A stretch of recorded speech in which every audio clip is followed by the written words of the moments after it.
دولة رمادية عايشة مشردة بنص الطريق. على مدى 50 سنة جسر عليه العمدة ما عمرت، اوتوستراد دولة ما وسعت، فاسد ما وقفت، عملت قوانين حتى تتطبق أو ما تتطبق هي ذاتها، والأهم قرار كبير ما استرجت تاخد. مع الوقت الرمادية بطلت مجرد خلطة بين أبيض وأسود، تحولت من سياسة لثقافة.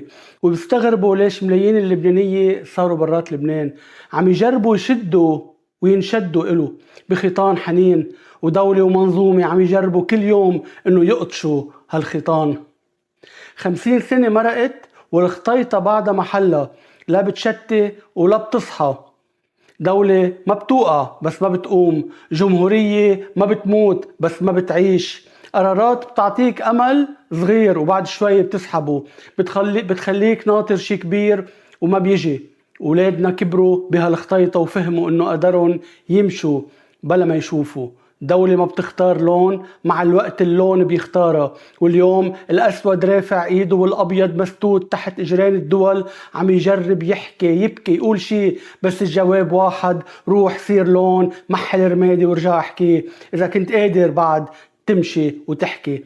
دولة ما بتختار تقرر، بيجي مين يقرر شو بتختار. دولتنا صايرة مثل الأم يلي بتخاف من قسم من أولادها وما بتنتبه إنه في قسم تاني لازم تخاف عليه، ومع الوقت بتخسر كل أولادها.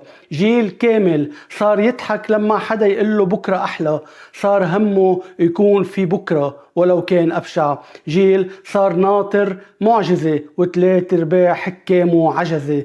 جيل بعده عايش بزمن الستينات لأنه من وقتها لليوم دولته ما عطيته شيء خارجي يخليه يعيش بالحاضر ومش بالماضي. بالنهاية سؤال لهالدولة العتيقة العميقة: في شي بعد الرمادي أو هيدا آخر الطريق؟ نحن بفضل حكمتكم بطلنا قاشعين، انتو قاشعين؟